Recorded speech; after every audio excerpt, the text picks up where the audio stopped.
Hello, business innovators and educators. You're listening to The Enterprise Learning Architect. I'm your host, Chris Knotts, here to guide you through practices and ideas you can use to help build a culture of learning in your organization. Stay tuned to power up your professional playbook as we have conversations with exceptional people who share their experience in achieving successful learning outcomes. Ready to innovate, educate, and iterate? Let's do it. On today's episode of the ELA podcast, it's my pleasure to bring you Coach Clinton Aegis, who has probably one of the toughest and most important consulting jobs on the planet, guiding workplace culture towards the strategic execution of measurable business outcomes. Clinton brings us his rich expertise in organizational behavior, change management, business agility, and leadership coaching.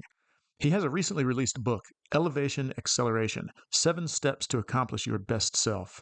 If you're like me, you'll find a lot of inspiration in his approach of harnessing psychological safety and basic Agile principles to craft transformative success. Let's listen as Clinton combines these ingredients and shares how he fosters transparent, aligned, and high-performing business cultures for the sustainable creation of business value. All right, hey everybody, we're back here with Coach Clinton Aegis. Welcome back, Coach. Happy to have you again. Thanks so much, Chris. I'm happy to be here as well. Excited about our Always, conversation always. today. So many good things that we can talk about between the two of us. So let's jump right in. Today's topic, I wanted to talk to you for our next conversation about enterprise coaching.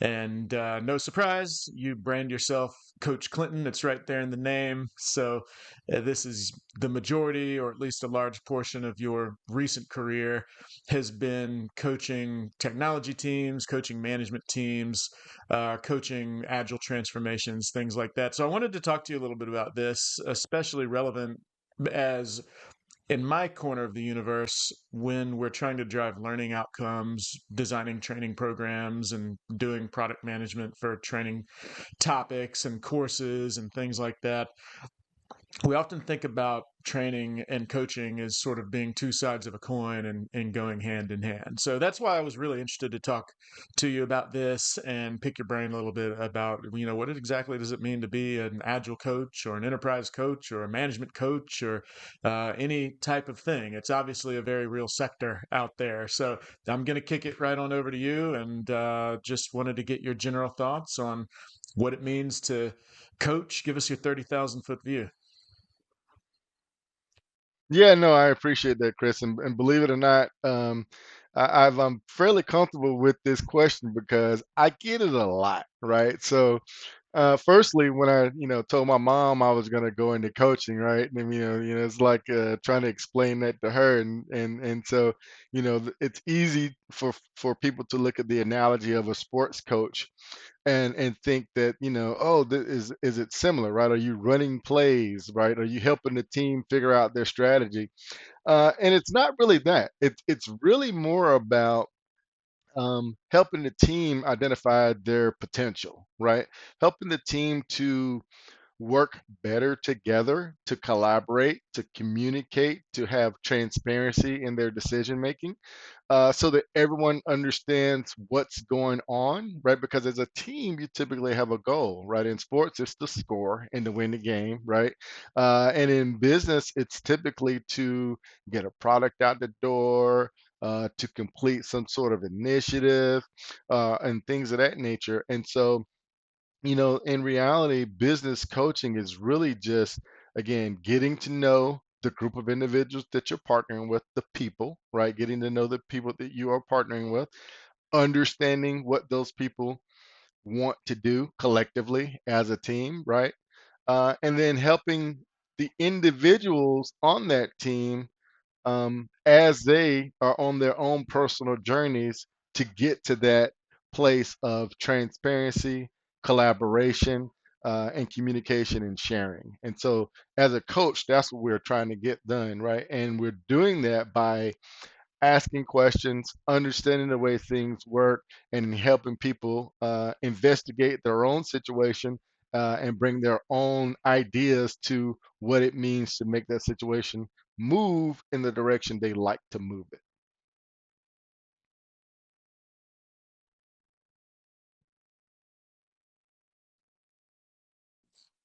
Thanks. Yeah, I forgot to turn the mute off.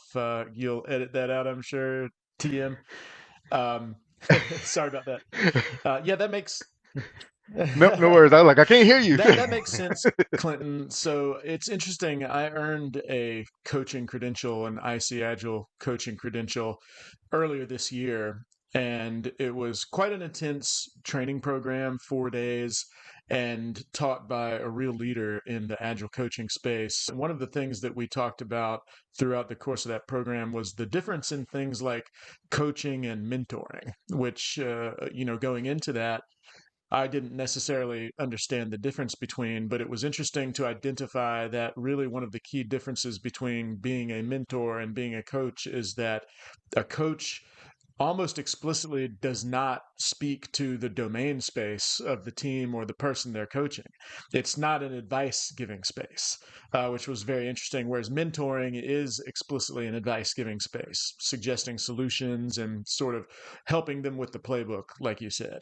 So I thought that was interesting, and it helped me understand that coaching really is about enablement and empowerment of the individual and the team, but specifically in a way that helps them identify and clarify their own goals and then sort of helps them think their way through and establish their own action plan and almost help them with the motivation and the confidence to understand that they can identify the plan and they can commit to the action and things like that. Does that is that reflective of how you approach coaching? Absolutely, right. And so, you mentioned that, coaching is not about the domain space. And I agree about that, right? I've coached in multiple organizations in multiple industries and have had success in all of those industries because for me, it's not about, rental cars. It's not about coffee. It's not about groceries, right? It's about the people helping provide whatever that product or service is to their customers, helping them identify the best route to do that, and then helping them understand how to collaborate and work together efficiently so that they can satisfy those customers, right? Because again, at the end of the day, from an agile standpoint, we're talking about customer centric teams, right, that are focused on delivery, that are looking at trying to provide value. And we introduce those concepts because, again, as people, we like to have aspiration, right? We have like to have things that we aspire towards. And so, as a coach, it's just identifying where those aspirations and motivations are for those individuals, helping them connect to those aspirations so that they can be motivated to improve and change. And then being that sounding board and asking questions to help them think through the next steps that they want to take as they are on that journey, right? And to your point, mentorship is more around, hey, I've been here before and I can help you with it, versus coaching is just, what are you seeing? Let me ask questions to make sure that you're really looking at the situation thoroughly, right? I'm going to ask questions to help you understand what you've seen and what you've heard. And then I'm going to ask you questions to help you think about how you might want to approach that, what you might want to do next, right, in that particular environment. And then I'm going to follow up with, hey, Mhm. when can we check in and see how things went? Right? Because again, as a coach, you may understand this or you may feel comfortable about this from an agile standpoint, but as a coach, I'm just working with you as an individual to launch small experiments in a social context in order to Right on. accomplish your So there's a bit goals. of an accountability dimension there, isn't there? And I think Correct. about maybe a fitness trainer or something like that. They may be doing some guidance in terms of technique and so forth. But it's always struck me that one of the most powerful reasons that you might have success with a trainer or an athletic coach like that is just because you've got somebody you've got to show up for.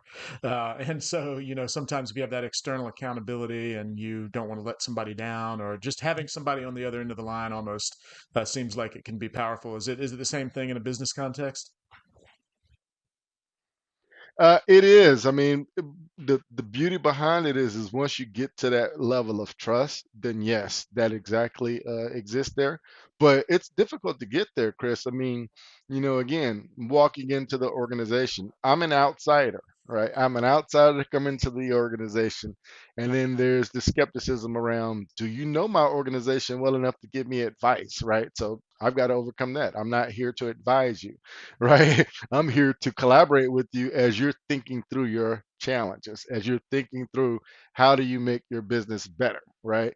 And so a lot of walking in the door. I mean, you may spend a couple months, really just getting to the place where you're on the same page, and then there's a level of trust, and there's a level of understanding how to work with coaches, right? Because people don't necessarily know what the coach is supposed to do for them, right? Sometimes they think the coach is supposed to tell them what to do, right? And, or anything like that, right? Or they're supposed to look at therapists, right, and reflect back on the past. No, coaches only look at going forward, right? So as we're looking at what happened, we are discussing what happened for context so that we can understand how do we want to move forward, right? And as we're looking to move forward, then there are questions around what kind of outcomes are you hoping to achieve? Who do you think you need to work with or partner with in order to get these things into motion?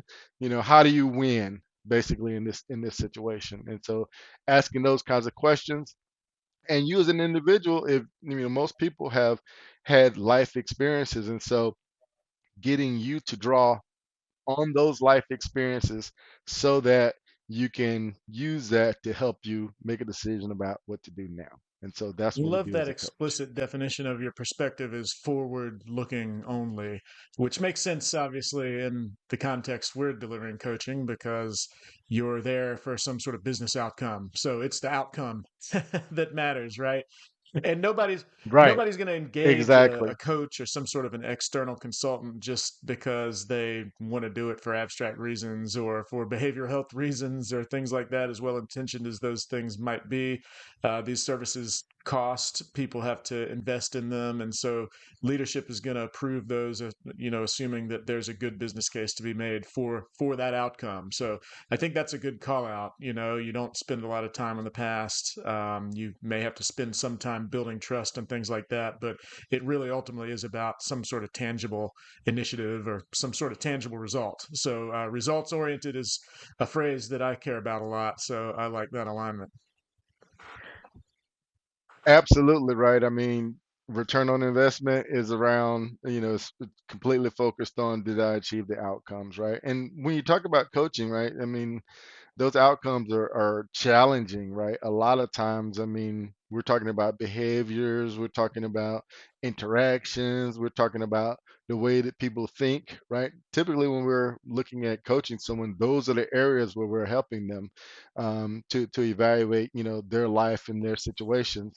And so, when you start to say words like that in a business context, it feels too clinical. It feels very academic, right? And so there's a lot of pushback, right, in those corporate spaces because of again the lack of the tangible nature, the intangible nature of coaching, right, is difficult to be received as a valid business expense. And so you've got to understand what the organization is trying to accomplish, what the person is trying to accomplish, and it's a lot Yeah, of for relationship sure. building. And sort of by definition, hard and abstract campaigning that you're there to do. And if it was, if it wasn't hard, then Absolutely. there would be no need to call in an external coach. Right, right. And so again, they realize they need someone outside, right? It's hard. But again, it's like that first time you hire a personal trainer. I mean, I think about the first time I worked with a personal trainer, and it was like meeting him at the gym at 6 a.m., and the gym was 30 minutes from my house, and I had to get up early and pack my clothes for work, right? This is before pandemic, and go to the gym and meet him and make sure I had my shake in the morning so that when I got to the gym, I had enough energy to help me to work out, right? And I get there and we work out together and all this, and I man, I was in the best shape of my life going through that. But it was very difficult to get consistency in there, right? To get up every morning, to make that oatmeal shake, to get there in time, to do all of the things that were prescribed so that I could see the benefits. But I did get to those benefits, right?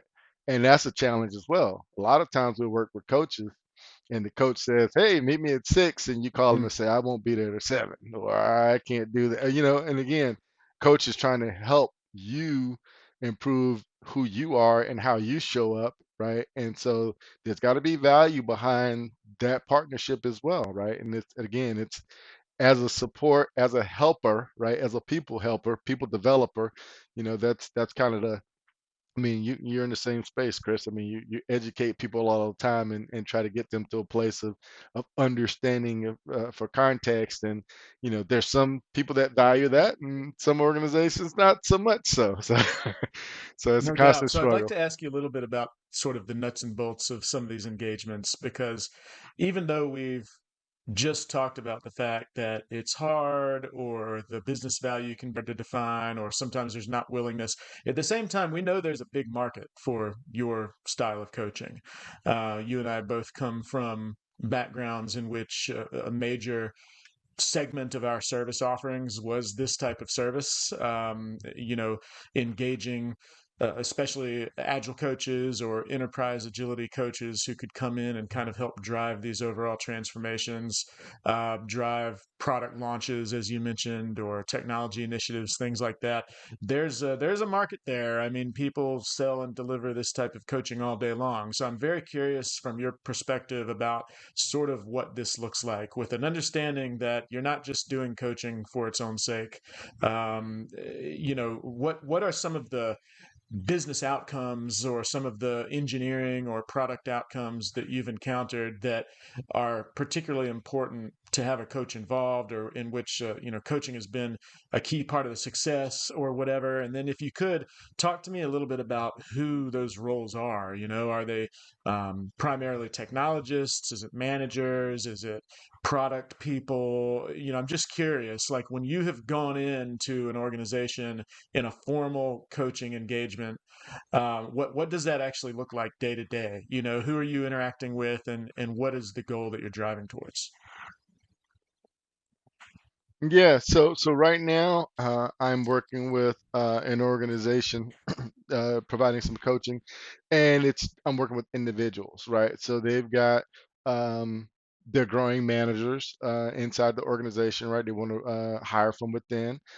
So there's a particular individual in this organization that they've identified as someone who's a potential candidate for management, and so I am working with that individual as they are growing their career, right? And so how do I go about doing that? Well, the first thing is there's a framework that I use, right? And so um, I currently use the Hudson Coaching Unlock framework, and so it has two parts. It's got three phases. It's got an engage, a plan, and a sustain phase, right? So that engage is the acronym is it for dig, dig, right? Dig deeper. Discover, right? What's the current situation? Inquire about, hey, why are we talking? What do we want to accomplish at the end of this, right? What's the desired situation? Potential changes in the underlying obstacles, right? Under that I, inquire about. And then G is generating new perspective, right? Explore old benefits. What is some new thinking that you as an individual can adopt now that we've gone through that digging and kind of understood the context of where you are as an individual? Now we're going to look at the plan. How do we go about planning, right? And again, there are four W's to that planning. First one is, what is the first action step you can take, right? So you talked about what your challenge is, you looked at and explored old beliefs. Now, what is the first action you could take? When can you take this step? What is the best place for this to happen? Who will be responsible? Who else needs to be involved, right? And so again, looking at those W's, you can build an action plan. And then the last thing is sustainability, right? When are we going to follow up to see how things have gone with you, right? When can we check in to see what your progress is?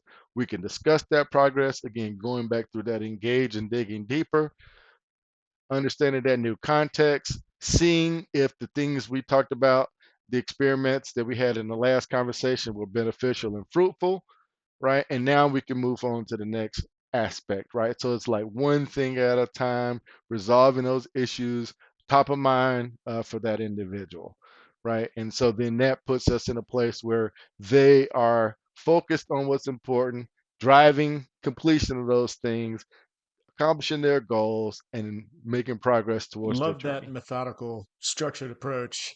That's what people need, I think, to understand that yes, there's actually a framework here, and you can get some actual disciplined results. I want to ask you maybe a little bit of a two-part question, and this is the point around sort of we're on ELA here, right? So we're interested in training plans, learning and development. That's my corner of the world. But over the last few years, I've really come to see learning as sort of an encompassing umbrella concept in which there's two ways maybe of learning. I mean, there's many ways of learning, but just for simplicity's sake, if we think about delivering training that's more sort of skills based, maybe technology skills. Say an engineering team is adopting a new test automation tool, for instance, is one that we encounter a lot. So that's a tool based training. A workshop is a very powerful way to get those new skills in place, teach a team how to use a new tool, and they can do new things right away. Okay, so, but at the same time, you may have another type of training which is really intended to impart knowledge or to establish new concepts or something like that. So those are two different types of skills delivery, I guess you could say. One a little bit more tangible, one a little bit more technical, one a little bit more abstract. And but in either case, you can learn from getting knowledge or new concepts imparted to you from an expert in the classroom. That would be a training modality, but you can also learn by doing or learn by practicing, right? I think in a lot of cases, one thing that I hear from customers is that we know our teams need enablement or upskilling, but we've seen that it doesn't stick. And that's where the coaching comes in, because the coach can come in and really help Hmm. them establish the new behavior patterns. Because a lot of times, what we're actually talking about isn't just using a new tool and adopting that tool overnight. There's all kinds of knock-on effects, even just from adopting a new tool. And so, if you start getting into things where you're actually messing around with the organizational structure, or you're trying to, let's say, move from a conventional project management paradigm to like a product forward type of development stream or something like that, I mean, that really reinvents so many dimensions of the organizational structure. So, like we talked about in our last conversation, that's not going to happen overnight. It takes time. And so, people are looking to establish new behavior patterns, new ways of working, and you can't do that without practice. The classroom can be a good piece of that, but then there has to be this muscle memory piece. And it strikes me that that's probably a big part of where the coach comes in. So that's a little bit of my commentary, but my question for you, kind of two-parter: do you see relationship between the type of conventional training and learning delivery that I'm talking about, where it's a download of new information, a download of new skills, but then the coaching piece where it's actually about the practice? And then the other piece of that is that I basically have an understanding that in some form or fashion, a training or a workshop often is a part of the coach's toolkit as they're looking to establish the goal towards the business outcome. So you get what I'm saying, right? I'm interested in the relationship and the differences and sort of how those two things play on each other. And I'm wondering too, is training or is workshops something that you use in your coaching implementation as a piece of the toolbox? Absolutely, right. I mean, I think when we talked last week, I spoke, or the last time we spoke, I spoke about Mm-hmm. the ADKAR framework, and that stands for awareness, right? Is the A, D is desire, K is knowledge, A is ability, and then R is reinforcement for ADKAR, right? You actually just asked me about knowledge, right, which is that K, which is followed by ability. Knowledge is training, right? That is, educating those individuals, whether that be downloading information traditionally academically in a classroom, right? Doing mixing some modalities and having tangible as well as hands-on experience with some of the information. um, and then, sometimes just really even just having conversations around it, right? Just to kind of explore and ask questions and really just kind of get plugged in. And as a coach, right, all of that is important because again, that ad card, that second A is ability. And that ability is, I mean, you've got the knowledge, right? We've downloaded and you've got that knowledge. How do you act on it? How do you explore and interact with that knowledge? How do you use it to accomplish your goals at work? How do you use it to be successful? And a lot of times folks need help with that. And so, as someone who is an agile transformation coach and has lots of experience supporting organizations who are adopting agile, then I would come in, and there are multiple different ways, multiple modalities that you can apply to reinforce the knowledge that those individuals have had. And as an agile coach, we're coming in, we're delivering that training, right? We're sitting with them after the training and making sure that they're understanding, how to use that information as a coach and help them adopt those new behaviors and explore with what that process and those new systems are, right? And to come to grips with this new reality, right? That's what we do as coaches, right? We support that. Again, these individuals are making on their individual journeys to adopting these practices, ways of working, ways of thinking, new mindsets, right? Although we're changing as an organization, it's all Hmm. individual journeys, right? The group changes, but it's not changed if we're not all changed, right? If some people are still in the old ways of thinking, then that's gonna impact, the ability Yeah, that's a to great kind of move point. You don't forward. have cohesion of the group without, at some level, a change on the individual level, right? Right, right. Because it's again, it's not a conglomerate group of people. It's a Yeah, group of yeah. individuals. And you make another point, which is kind of it boils down, I guess, to learning versus doing, right? Or understanding or having something in your head versus actually the implementation. Yeah. Yeah, yeah. And using different techniques, right? Back of the room training. I mean, using a lot of. I mean, one of the amazing things that came out of COVID Mm. was virtual training. I mean, virtual training and learning development has just skyrocketed because we couldn't Yeah. be in each other's spaces, right? We had to do it all remotely, and so as a result of that, I mean, the skill level around delivery of that is very high, and I mean, there's some things that we can do now in a virtual environment that I never would have perceived we would have been successful with when we were in person, right? And so I'm excited to see that, right? That's Yeah, yeah, great the for the accessibility space. bar goes way low. But what about coaching? What about coaching delivery? I would kind of imagine, I guess, just from an outside eye, that this is something where it's really important to be face to face. You're having empathy and reading emotional intelligence, dynamics in the room with each other. Which coaching, can that be delivered virtually in the same way that we use a virtual classroom? You know what, Chris? There was a time when, as a consultant, I traveled to my clients uh, weekly, right, across the United States to deliver coaching, and that was the model.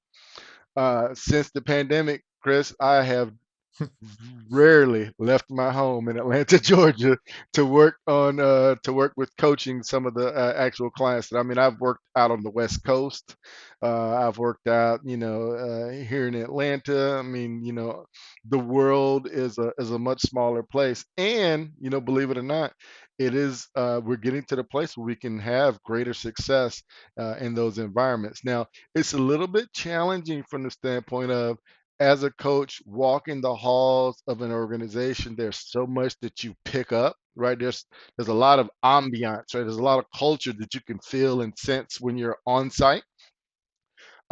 It's also easier to get to people, right? Oh, I'm trying to catch Chris. I can go to his office and knock on the door. I can catch up with them at lunch or what have you, right? um and so all of those things are gone away, but the virtual video and things of that nature. I mean, I've had moderate success. I mean, the individual that I'm currently coaching, I mean, he lives in Tennessee. I'm in Atlanta, and we meet every 2 weeks, and we chat about what's going on in his world, and we go through that dig process that I shared with you, and everything is great. I mean, we've also met in person once or twice, right? And so I think things of that nature kind of help, right, to make that personal connection because as people we feed off of that energy, right? But at the end of the day, it is definitely something that is, I mean, that and therapy. I mean, even during the pandemic, right? I had a counseling session I had to do with my wife, and we went to, see our therapist. And first we were going in person, and then things got locked down, and we switched it over to virtual, and still had success, right? And so I think, again, technology is has improved. I mean, the tools are just phenomenal, right? I mean, it's almost as if you're in the room. So yeah, so coaching, training, all of that kind of stuff can be Cool. Yeah, it's delivered definitely been virtually. my experience, both on a professional and a personal level. I mean, counseling, therapy, it's an important part of my family's mental health makeup and maintenance. And, Yeah, the um, counselor in our case is an hour away. I couldn't imagine spending 2 hours in the car to do that. There's just so many other things to do. And I can't imagine anything that we've lost by the virtual modality. I mean, it seems like it's 100% equal in terms of effectiveness. So, um, yeah. And then on the yeah, yeah, professional tip, definitely. on the training side, it's interesting. You talk about your travel schedule and things from pre-COVID days, and I mean, people in our industry have talked about this ad infinitum at this point. But there were a couple of major industry bodies who made up the governing organization for some of the most important and most popular training frameworks, certification frameworks, and things like that. And they really hewed to this idea that it is really important to be there in person. And I'm not downplaying that. I mean, I'm not saying there was anything wrong with that, but there was a requirement for that, right? There was no virtual option. So I know in my career, we started really delivering virtually. I'm going to say it was probably around maybe 2009, 2010, somewhere in there. So quite some time, and almost half of the training deliveries at production scale had become virtual. I mean, long before COVID, so the market was already moving this way. Mhm. But then when COVID hit, there were these two governing body holdouts, and there was a requirement there that you had to attend in person. Well, of course, when COVID happened, that was their tune changed real fast. It was like, man, we're not going to be able to deliver anything. We're not going to be able to sell any training. We're not going to be able to issue any certificates, and so they had to pivot really quickly. And for a couple of those, that was something that my team helped them do. And of course, it was a complete retooling of the classroom experience and things like this. And but surprise, after COVID sort of wound down, that they didn't go back. That was a it was a permanent change. And then these days, even here we are, a couple years after COVID is kind of, fortunately, thank goodness, become something in the rearview mirror. I think about 95% even of those governing bodies products and certifications in classrooms continue to be virtual. People just don't want to take the time.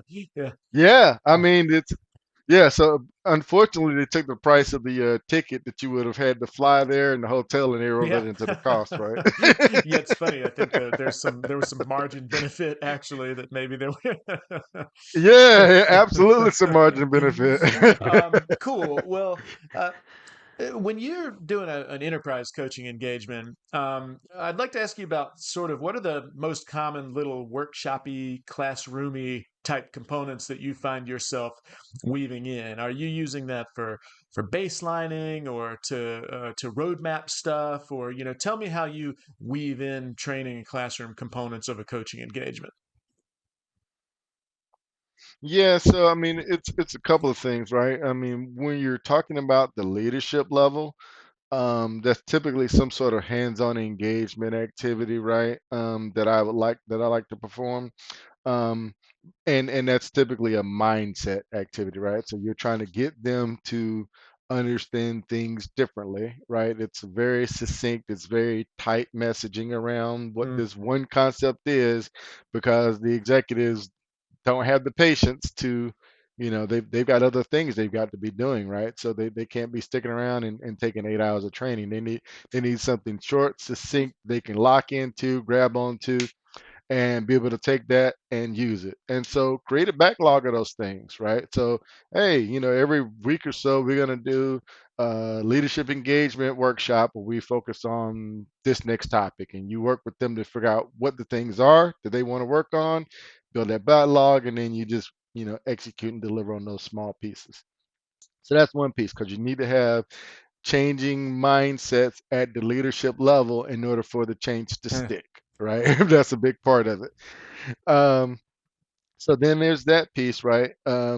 So then we talk about, at the manager or a team leader type of level, right? So you're not ground floor, you're not, boots on the ground, but you're managing, directing, kind of guiding, right, of the individuals.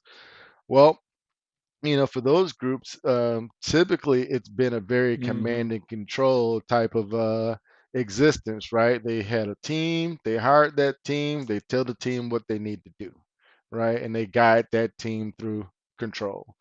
And so a lot of those folks, okay, we say, all right, let's get rid of command and control. And they understand that, but they mhm, don't really know what that means, right? And so going through, in those types of environments, you want to have examples, right? You want to have scenarios that you're using to kind of get people to think about what's something that you've seen. I mean, at one organization I worked with before, I mean, again, this was pre-COVID, so I was sitting on site and I was hearing about the things that were going on and the different challenges that were happening, and all of those things I took and I listened to them and I rolled them up into exercises, right? And I created different scenarios and what ifs, right? That I would take to the leadership team to get them to think through what these challenges are and have them come to, again, what's an mhm, agile way to approach this? What's an agile mindset way, right? Thinking about it in the desired, outcome effect. How would we respond to, this situation? And so going through those types of examples, and again, it's more ability focused, right? It's more help me do it because I'm so skilled at doing it this way. I'm going to need you to help me learn this new way. Okay. And then lastly, right, at the team level, the individual level, it's a lot of training, right? It's educating them, on all of the different, the new context of this new environment that we're moving towards. It's communicating with them, helping them mm, understand the benefits so they can value the changes that we're making, right? They need the engagement of their leadership to make sure that, to reinforce that they're doing the right things. They need to hear the messages from the top leadership, executive leadership, that align with what we're trying to accomplish as an mm, organization, right? To make them feel comfortable and safe that they're doing the right thing. And then lastly, you know, um, helping them develop the skills that are necessary to be successful, right? So again, they were successful in their current space. They feel good about what they currently do. We're asking them to change. We need to support them by helping them understand what the change means. They're getting the proper support from the organization to feel safe about making those changes. And then as coaches, we're going to hold their hands until they feel comfortable doing the activities that are going to help them see the right outcomes they're on. trying So to there's some achieve. pretty obvious ties we start to see between our last conversation, which dwelt heavily on change management, and driving these changes really is what we're trying to do, whether it's from a change management formal perspective or from a coaching perspective, really even from a training and learning perspective. So it makes sense to me, and it's interesting to start to see the threads, the big picture across all of these things. So I had a question here that I told you I was going to ask. How do you measure the success then of a coaching engagement? Because so much of this does start to feel abstract. It's about behaviors. but yet we keep saying we're really trying to drive towards a business outcome. So, I always ask about measurement. People are going to ask us this, and so I'm always curious. How do you craft your answer there when we're talking about OKRs or ways of measuring stuff like this? Yeah, so I mean, it really varies depending on the organization, right? One organization I worked with, we had it was something similar to an Hmm. employee survey, right? So I mean, at the end of the day, again, we're impacting behaviors, right? As coaches, we're changing the way people think. We're helping them see the world through a different lens, and then we're helping them, develop new ways of working together. And so as we're, doing all of those things, people feel this sense of pressure. And so, again, as a coach, we need to help them relieve that pressure um, by education, by asking questions about the current context, by supporting them with reinforcing agile behaviors and ways of approaching things, right? So in those particular scenarios, right, you would apply more mentorship in order to help them accomplish, right? So you've given them the knowledge, right? You're coaching them and supporting them through questions. And if you've seen this before, and as an agile coach you typically have, right, then you mentor, right? Hey, would you like me to give you some examples of some things that I've seen in the past that might work, or would you like to discuss some ways, some alternative ways that we could probably get the same outcome you're trying to achieve, right? And so again, getting to that place where you're having those individual conversations in order to make things And move in man, the how do you direction keep you it all want. straight? All of these individual conversations, but keeping it tied together to this organizational motion that you're trying to drive towards. So me myself, I invented Mm, like a board system, right? So I'm big on mm, one page visual. So the business canvas model, maybe definitely. you've probably heard about that. So I came up with this canvas that's a coaching canvas. And so what that is and I put it up in Miro, right? And so as I'm working with individual, we're tracking all of that work, right? We're tracking what are we talking about, we're tracking what kind of progress are we making, right?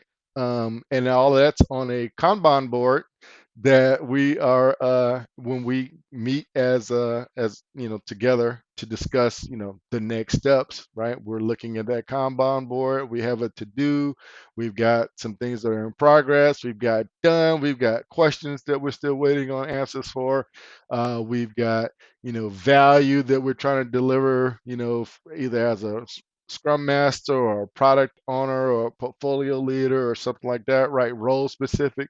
So tracking all of that.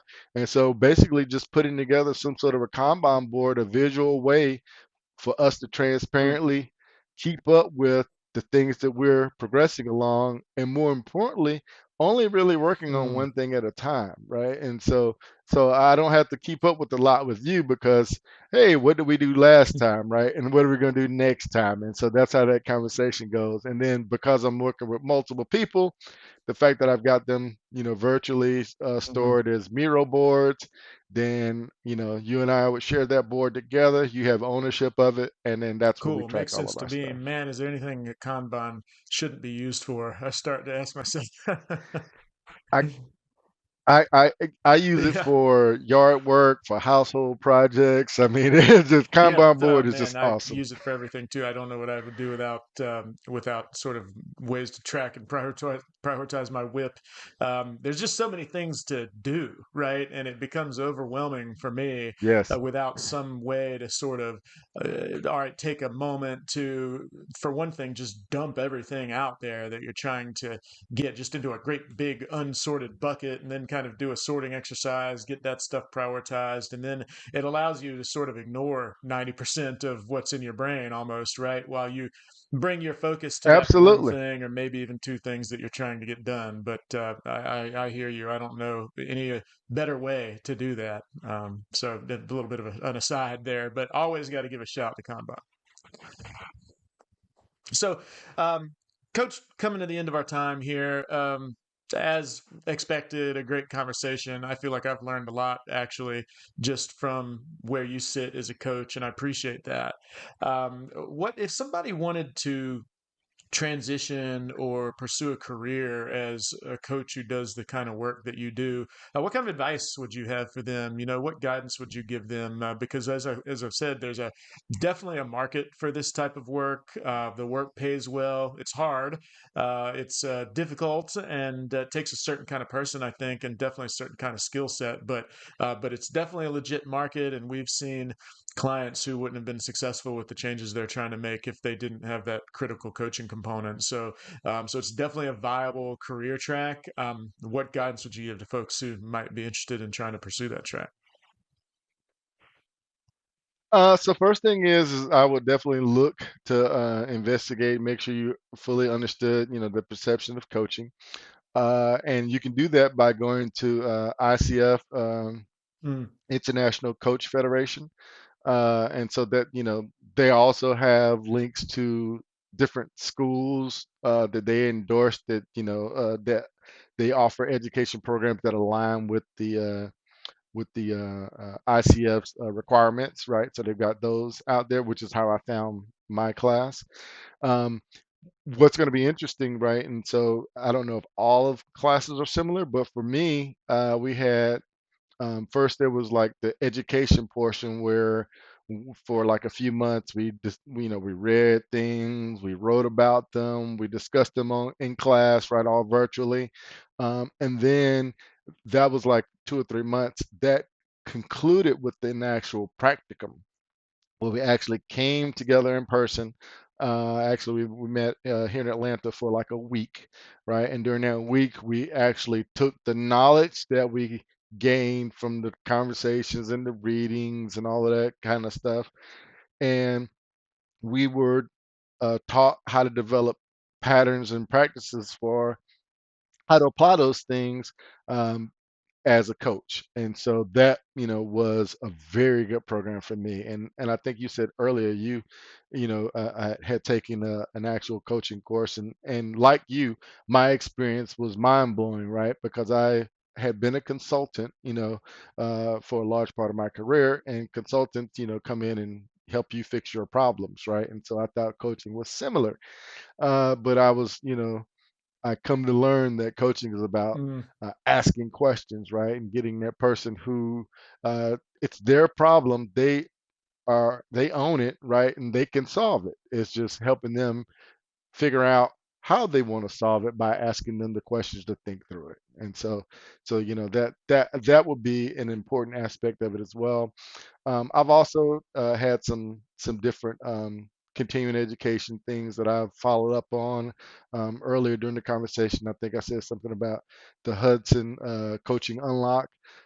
That's a process that I was on site with a particular client, and they use that process, and so that's how I became familiar with that. I mean, I think um, coactive coaching is another one that's kind of out there. That's kind of a certification process that a lot of people use, and that's a great coaching model as well. So I mean, I think there are different, definitely different options out there, and it's a matter of, again, what do you want to bring to the table, right? I mean, some of them are going to be more baseline. Some of them might have more behavioral components tied in, and their own philosophies and things of that nature, like the coactive.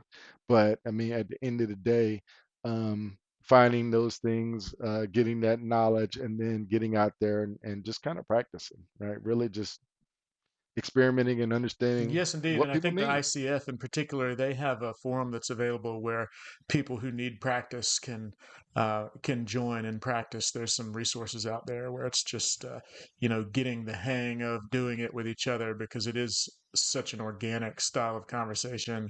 Understanding how to ask those powerful questions and things like that. That was an illuminating part of my my own experience earlier this year. How to provoke the result that you want just by asking the right questions and things like that. So we're gonna put all this stuff in the Right. show notes. Mentioned a few different things: the Hudson Unlock framework, IC Agile, and the ICA credential. I'll post a link to that. Asking powerful questions federations, the 4Ws and the ICF, International Coaching Federation that you mentioned. And we'll wrap just by having, as ever, people learning where they can find you, Coach. If they're interested in engaging you or want to talk more about, it's shameless plug time. So I know you've got a book as well, Yeah, and I'd love to plug the book as well. yeah. So, first of all, if you're ready to unlock your full potential and achieve your best self, visit my website, www.coachclinton.com. You could also find me on LinkedIn at I am Coach Clinton. And so, and then, like you said, I mean, I've got a self-help book that's out there. It's available on Amazon. It's 7 Steps to Accomplish Your Best Self, and that's gonna, it dives deeper into the strategies that I use to help clients as well as myself to achieve personal as well as professional breakthroughs. So, again, here to help you as an individual, you as a part of a team, and you as a member of your Fantastic. Well, organization. we will leave it at that, Coach. Thanks again for the access. It's always a privilege, and we're going to be pestering you again at some point. So we'll let you know when we get all these notes rounded up and we get everything formatted. And just huge thanks. Awesome. Thank you. I've All right. See you, appreciated man. being here.